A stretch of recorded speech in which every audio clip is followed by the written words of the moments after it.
Pernah kepikiran nggak sih, kenapa ya pola-pola penindasan, korupsi, dan kekuasaan absolut itu kayaknya berulang terus sepanjang sejarah? Nah, di pembahasan kita kali ini, kita bakal bongkar sebuah kerangka sosiopolitik yang kuat banget dari Al-Quran.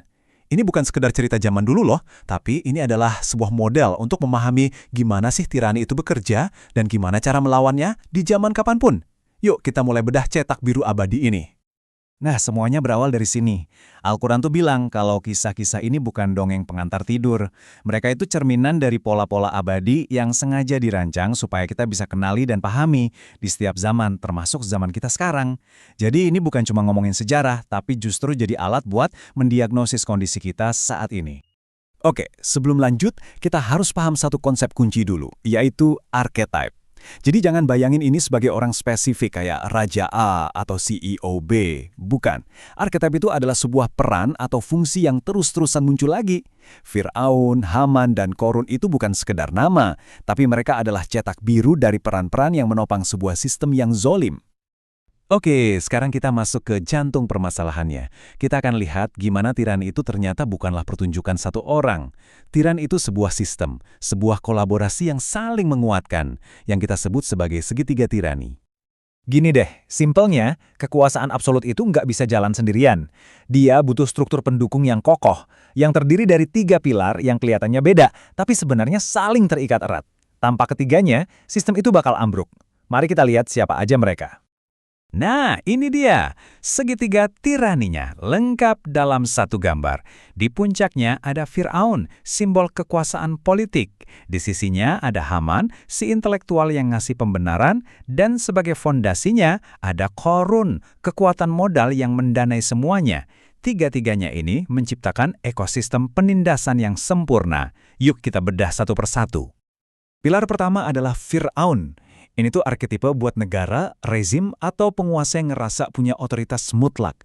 Dia adalah kepala dari sistem yang menuntut kepatuhan total dan menolak adanya otoritas lain yang lebih tinggi dari dirinya.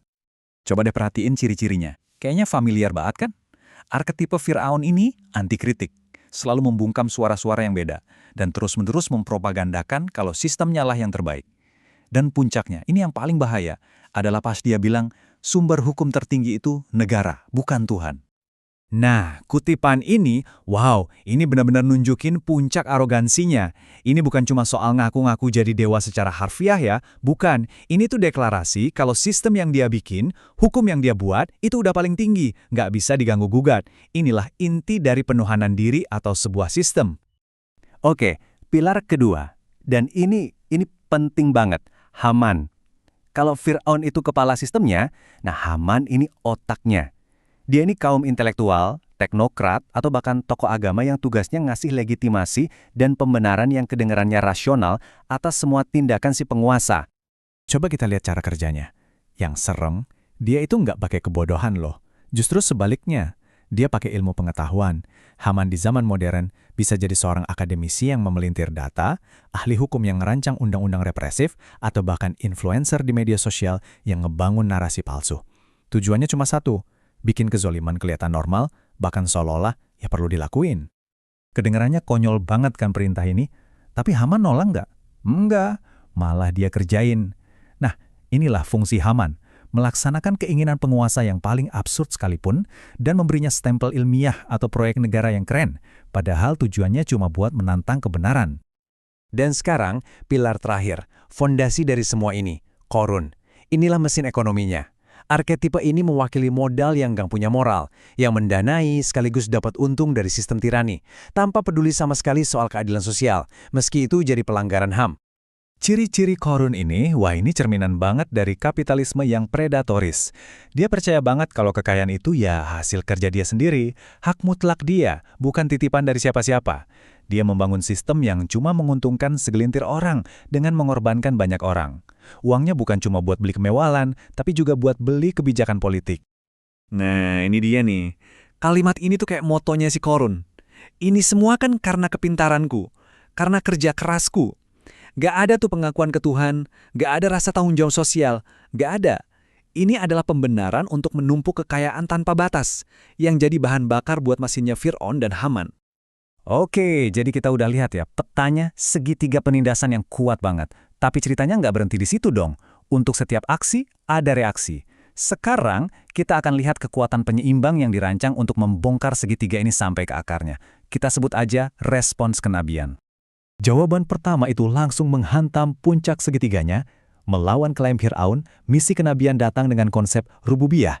Artinya gini, ada loh otoritas moral dan hukum yang lebih tinggi dari sekedar negara atau penguasa. Ini menyatakan kalau hanya Tuhan yang jadi sumber nilai dan kebenaran tertinggi, bukan manusia. Ini adalah deklarasi kemerdekaan dari tirani manusia yang menegaskan kalau hukum negara pun harus tunduk pada prinsip keadilan universal. Nah, buat ngelawan Haman, respon kenabian ini nggak anti ilmu pengetahuan. Sama sekali nggak. Justru sebaliknya, tujuan ilmu itu dimurnikan lagi. Kalau Haman pakai kepintaran buat menipu dan memperbudak, maka misi kenabian justru pakai akal dan wahyu untuk membebaskan. Dia manggil para cendekiawan buat jadi penjaga kebenaran, untuk berani ngungkapin propaganda dan memakai pengetahuan mereka untuk pencerahan, bukan penyesatan. Dan yang terakhir, buat ngadapin Korun, respon kenabian nawarin filosofi ekonomi yang radikal, konsep amanah. Ini adalah konsep kalau kekayaan itu pada hakikatnya cuma titipan dari Tuhan. Efeknya, wah gede banget. Artinya, yang punya modal itu nggak punya hak absolut atas hartanya, tapi justru punya tanggung jawab. Tanggung jawab untuk menyebarkannya, memastikan keadilan sosial, dan membangun kesejahteraan bersama, bukan cuma menumpuknya untuk diri sendiri dan kelompoknya. Jadi, kerangka ini bukan cuma teori sejarah yang usang ya, justru poin paling pentingnya adalah gimana kita bisa pakai ini sebagai kacamata buat baca dunia di sekitar kita sekarang. Misi untuk mengenali dan melawan segitiga ini masih terus berlanjut. Nah, ini pertanyaan buat kita renungin bareng-bareng. Kalau arketipe ini abadi, artinya mereka nggak pernah hilang kan? Cuma ganti baju aja.